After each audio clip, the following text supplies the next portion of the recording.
Salutations all, this is Christy Thomas, and this video lesson correlates with the Interpersonal Communication book over Nonverbal Communication. Now, I'd already posted a lesson, but it was from a different course that I teach, which is Intro to Communications, and this is for Intro to Interpersonal Communication. So again, this is just a highlight of what's already in the Word document and the PowerPoint presentation. So let's get into it. I like to preface this with saying I absolutely love the nonverbal section of books. I love nonverbal communication. So let's go ahead and talk about the definition that the book gives us. Also, if you see me look off, as always, my notes are to the side. The book, I have notes in my book.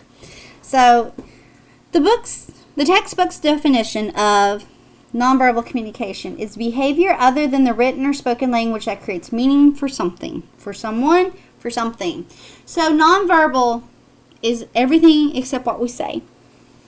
The verbal words out of our mouth, or text, or direct message that are typed. But nonverbal can also fall under in the online world because you have emoticons and emojis and all that stuff that take place of facial expressions and words. I usually end every text or message to someone with haha, so that I'm not taken so seriously. But anyway, I digress. Let's move forward, shall we? So, nonverbal messages are a great way for us to communicate our feelings and attitudes. You know, it's not, you can say that you're happy or sad, but your body will also inform someone if you really are happy or sad.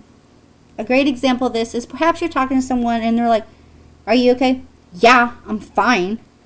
Obviously, my facial and my body said, "Nope, I'm not fine," or "Yeah, I'm fine." You know, think of teenagers.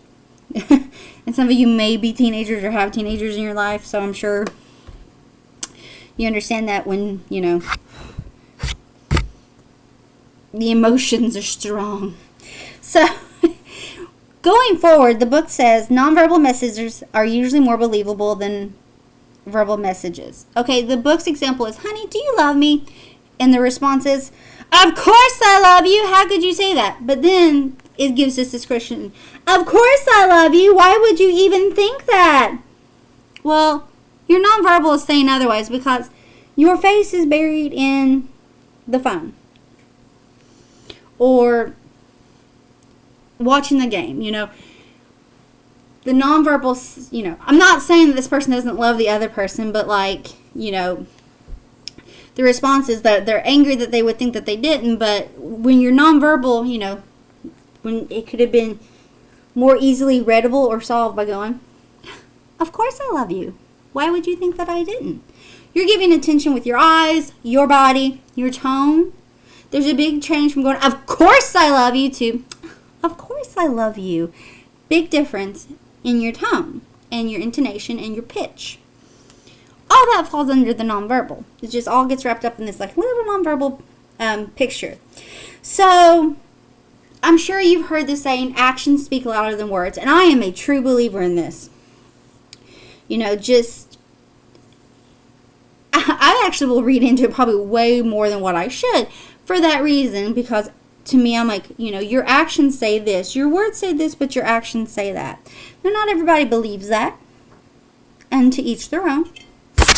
That's just what I feel. Sorry, I'm adjusting I got a new computer, so I'm trying to adjust it, get used to it. It gives descriptions like it's ways to tell if someone's lying. Think of it like in poker, when people say, "Oh, they have a tell," to let you know like they're lying or they're bluffing with their hands. But that falls under nonverbal messages are more believable than verbal messages because of how you are responding. Nonverbal messages can work with the verbal messages to create meaning. So perhaps you're speaking to someone and they're elated. They're just excited. They're happy. And they're really just, they're very, very happy. And you see it in their face. You hear it in their voice. You see it in their body. They're just got great news, so maybe they run up and they give someone a hug. They're like, "Oh my God, you wouldn't believe it," or maybe they got to meet. They went to some kind of like Comic-Con or some con and got to meet someone that they grew up and loved on a television series. And like, pure joy, pure happiness. You see it. Their nonverbal coincides, coexist, and really just bubbles up the meaning. They coexist together. So the nonverbal matches the verbal coming out. Yay! I'm happy, I'm so happy. Perhaps you got an A on a test that you've been studying for, and you're super excited because, the test was hard, the subject's hard, the class is hard, and you studied really hard, and you're like, I can't believe it. Or if someone's kind of like not 100%, and they're like, I'm super tired, and you see that because they look tired. Their face is tired, their tone is a little bit more chilled, or their pace is slower because they are tired. You see it in their face. Maybe they're walking a little bit, or if maybe they're not in a happy place, and you can tell because of their body. They're slumped, they're sad looking. You hear it in their voice, you see it in their face, you see it in their body. You can read those nonverbal cues that coexist and aid the verbal message. Now, nonverbal messages also help people respond to adapt to others. Underneath this is the interaction adaptation theory. This theory suggests that people interact with others by adapting to their communication behaviors.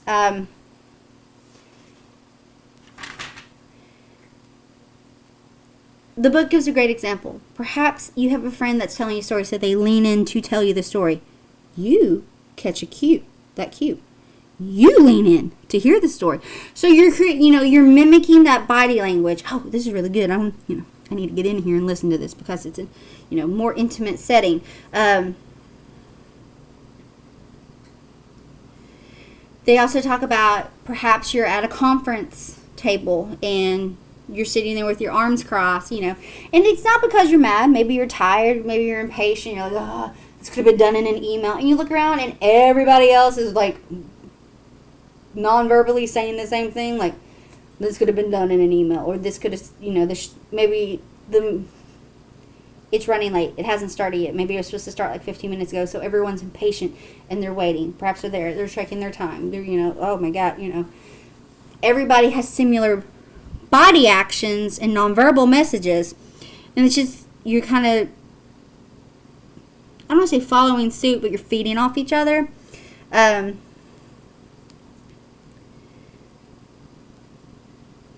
Think of partners dancing.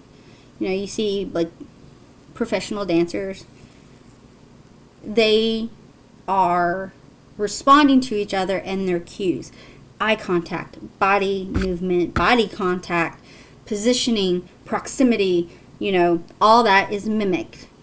That's when it talks about like kind of responding. That's a generic way to go about it, kind of maybe gives you a better idea.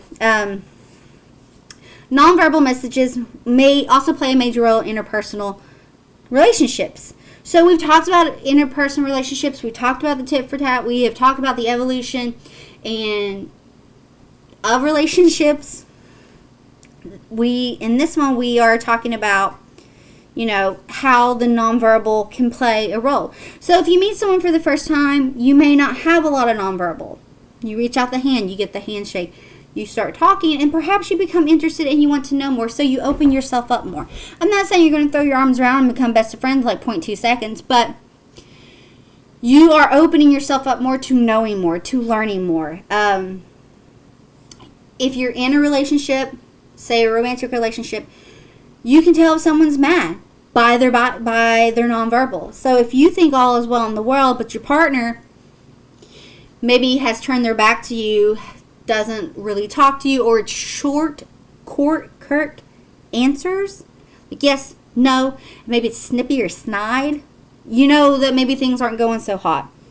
Or, your nonverbal tells a lot in a friendship as well. If they're excited, or if they've got some maybe they got some really juicy tea to spill.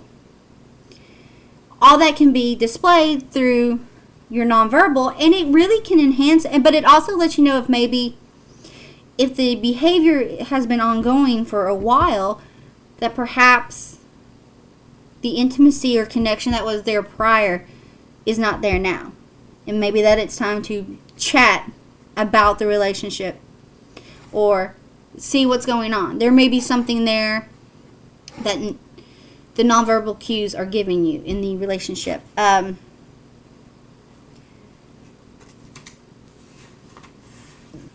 Then we go into just understanding the breakdowns of nonverbal communication.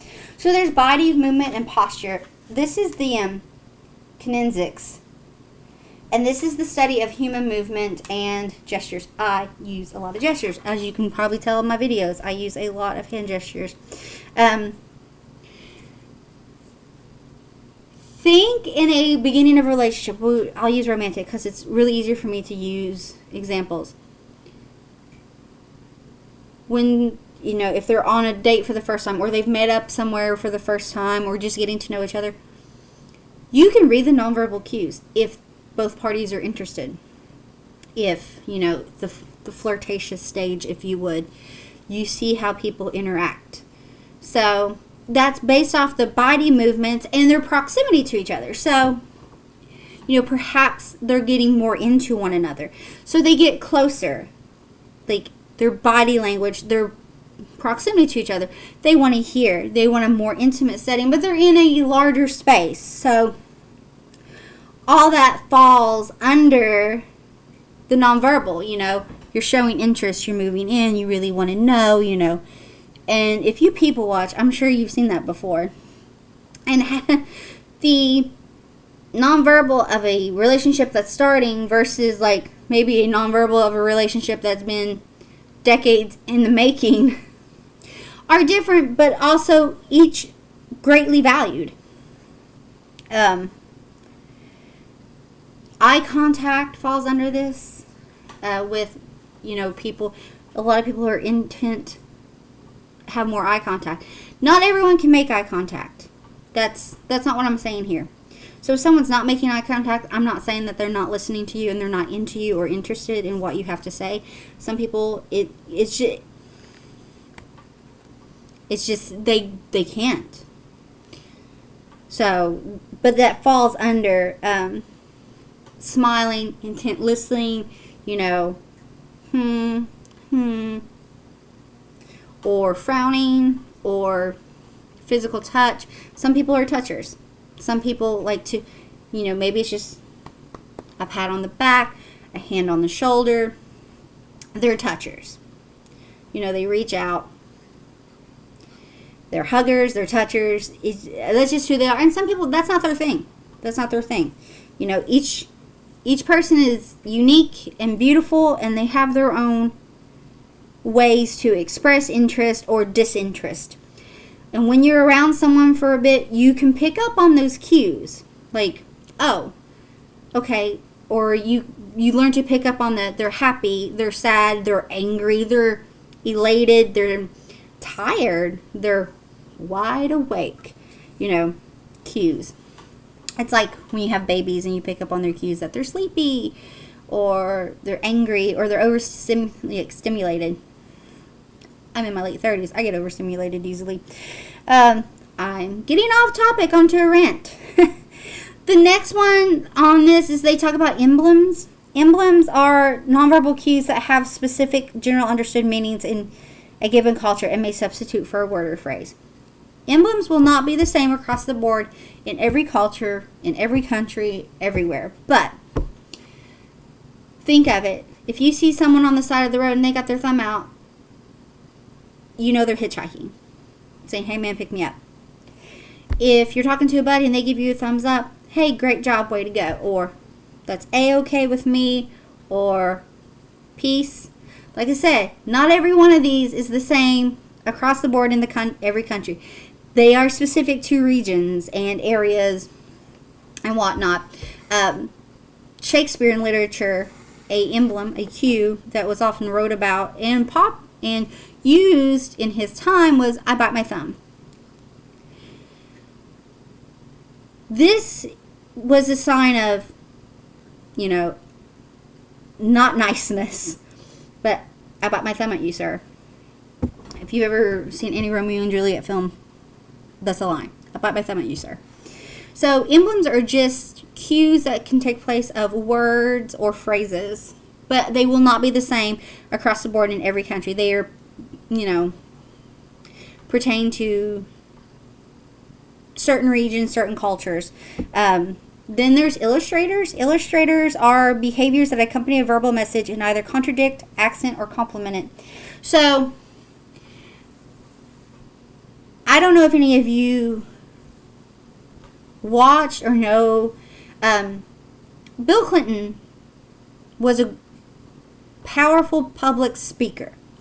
Now, when he was going through his trials with Monica Lewinsky, he had a gesture, and he's not only doing this, but this sticks out to me a lot for Illustrator. I did not have sexual relations with that woman. This was his way of pounding it into us, into the viewers. That he didn't, which, survey says that was a lie.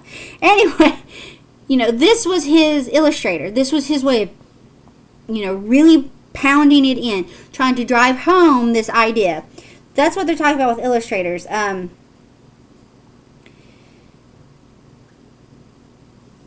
Think of newscasters at the beginning or the end of their spiel. They may have a nod and good day to you, and then they turn. That is a illustrator saying, and I'm done, your turn. It just helps proves a point. People, like, when they pound judges, when they pound order, they're gathering. It's just to prove that point, to go forward. I use a lot with my hands, as you can tell. Like, I try to accentuate my words with my hand. Then there's affect displays. Affect displays are nonverbal behaviors that communicate emotions. Okay, affect displays. Hugging is a display of affection. So if you want to show love or concern, because sometimes, somebody just needs a hug because they're having a bad day. So you want to say, hey, I'm here for you. You give a hug. Or, in an instance,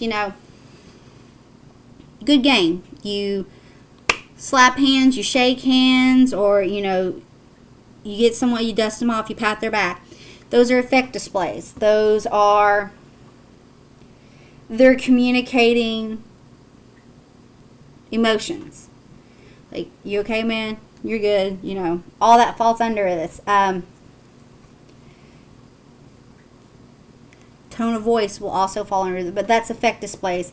So, then there's regulators. Regulators are messages that help control the interaction or flow of communication between two people. So when it's your, this is when the book is the example of looking at someone when you want to speak. Okay, is it my turn now? Like, that's regulator. Or when you don't want to be part of the conversation, you avert your eyes, you kind of back away. And sometimes maybe you've seen this in the classroom, they don't want to answer, so they kind of just start looking away, like, yeah, maybe they'll ignore me if I don't look at them, type situation. Then there's adapters. Adapters are nonverbal behaviors that satisfy a personal need and help a person adapt or respond to immediate situations. So,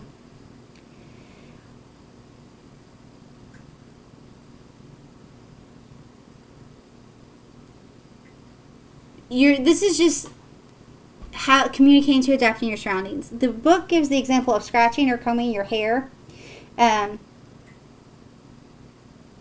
It's ways of, like, maybe, nerves. When I'm talking a lot, I will flip my hair. I don't know why. I always have. A bad adapter for me that I am actively trying to get out of is chewing my nails when I'm stressed. I've done it since childhood, and it has been probably one of the hardest things I have done is try to quit chewing my nails when I am stressed, because my poor fingers deserve better than that. So this is just, little. We all have little things that we do when we're stressed, and sometimes we may not even realize that we do these things when we're stressed. Like, it could be a tapping of a foot. tapping of fingers, messing with your hair. If you have glasses, you mess with your glasses. Maybe you apply a chapstick. You're constantly, doing things. It's just we all have things that we do when we are nervous or super happy, or, there's just little things that we do, and those are called adapters. They help fill a personal need for us. And sometimes we don't even realize that we're doing it, because I do things that I don't realize that I'm doing, and things that I used to do growing up, and then I realized, oh man, I used to wear jewelry. I used to wear a lot of necklaces, and I would play with charms, like do that. And that was just something that I subconsciously did until I realized it. And these are things that I work to try to stop. Thus the nails. They also then go on to talk about eye contact. And like I said before, not everyone can do eye contact. But if eye contact is something that you can control, usually people will, make eye contact when they want to be involved in the conversation, if they want to engage, if they want to display that they are listening, they make eye contact. All that falls with your expressive conversations. And there's facial expressions. Your face can say so much. Like some people, have you ever heard, oh, excuse me, I didn't know my face was saying that. And sometimes we don't realize our face is expressing the emotion that it is. And then some people have RBF, and they don't even realize it. And they're like, look, here we are, And then some people are the master of, they are a wall. You cannot penetrate them. You do not know the emotions that they are showing. It's the same face all the time. It is hard for me to hide my emotions. I work on it, and I work, and still in my face. So if you're around me a lot, you can pretty tell when I'm happy, when I'm sad, when I'm confused. That's a big one. I'm like, huh? Like, that all falls under facial expressions. And like I said, it's evolved more in the online world because of emoticons and emojis. So you can be sending a message to someone, because before, what do you mean by that? So you can send a happy face or a sad face or a crying or a winky or whatever you want to. I don't think it's called a winky, but that's what I called it. All that falls under facial expressions. And like I said, some people can control, and some people work on controlling. Actors and stuff, they work on controlling their facial expressions or continuous work to portray emotions. All that falls under. The next they talk about is vocal cues. Vocal cues can really express emotions, and sometimes, again, we don't have controls. Perhaps you know someone or are that someone that it doesn't matter if you're happy or you're mad or you're sad or you're going to take the world over. Maybe you cry. Sometimes I cry when I don't think I can get my point across effectively, which kind of is a vicious cycle because I don't think crying helps that either. But it's just an emotion that happens to me, but you can hear it in my voice.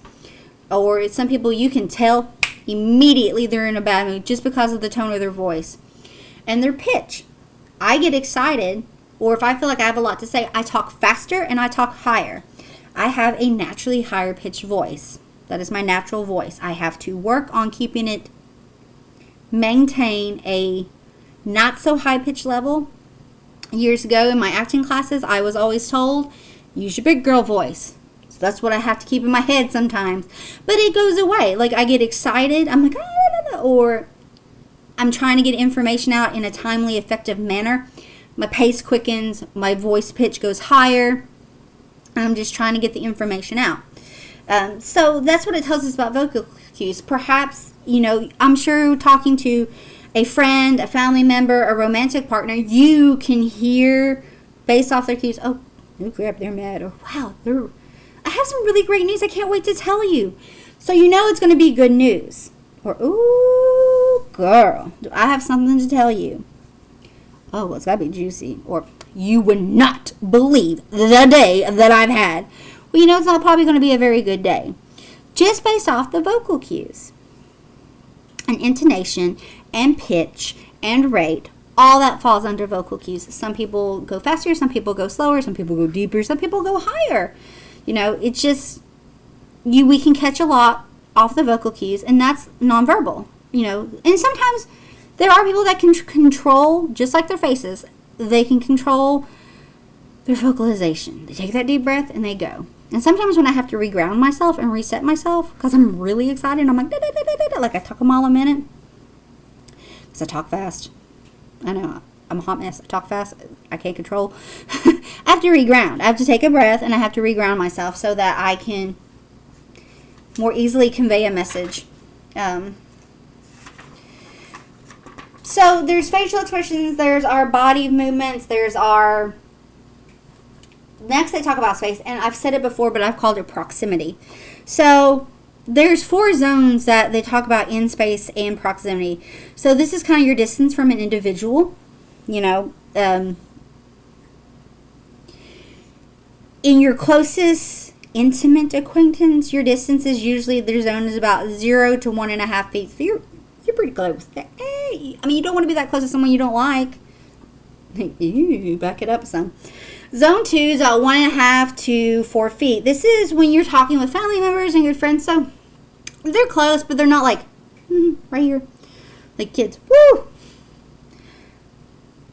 Another random tangent. I have to tell my kids all the time. Personal space, bubbles. Don't get in people's bubbles. They don't understand people's bubbles. You'd think they would after the last few years. We've had to socially distance, but this is like family members and good acquaintances. Then when you get past that 4 feet to 12 feet, you're in zone 3. This is like professional settings, work groups. You're reasonable distance, but like you're not so close it gets uncomfortable. And then past that is, which is 12 feet and beyond, is zone 12. And this is like when you're engaging in a public speaking forum or presentational forum in a classroom setting, a work setting, whatever the case may be here, a graduation setting, if you were a key speaker. That's what we're talking about here. So those are the zones they're talking about. So zone 1 is really your closest, and you move your way forward to zone 4, which is your larger forms of speaking. That's really all I'm going to talk on and hit on with nonverbal communication. Like I said, it's nonverbal communication is everything that you don't physically say or physically type. Although you can put in emojis and emoticons, but it is your facial expression, it's your voice, it's your intonation, it's your rate, it's the pitch, it's how you present yourself, your proximity to others, your engagement with others, the response. And sometimes we can control these things. We can control how we present our face. We can control our voice, and sometimes we can't. And we can read a lot off of people's nonverbals. Nonverbals can aid a verbal message. They can coexist and they can live together and really just help build up that message. Or they can completely contradict the message. Hey, you okay? Yeah, I'm fine. Not so sure about that. Or, did you have a good day? Yeah, I had the best day ever. Don't lie. Anyway, so again, we can contradict the message or we can aid the message. We can coexist. Nonverbals can evoke emotions. Nonverbals can tell us a story that maybe the verbal itself doesn't tell. The nonverbal can portray emotion that maybe the original sender didn't know that they were sending. And underneath all that, again, they're like your facial expressions, your proximity to others, the physical touch, your facial expressions, and nonverbals also incorporate, adapters and emblems and all of that. Like, hey, way to go, or hey, I need a ride, or that's A-okay, or if you're like me and you're talking, you want to tell them to go down the street to the right, you're going to go down, and then you're, all that falls under it, or things that we do to help us reground or self-regulate, or things that we do when we're nervous or we're stressed, we're super happy, we don't even realize that we're doing it. All that falls under nonverbal. If you've been around someone for a long time, you can probably pick up if something's going on that's maybe has them nervous or anxious or super happy just because of little things that they do. Or you can also read the interest of people, And you can read in relationships the interests engaging, you know, from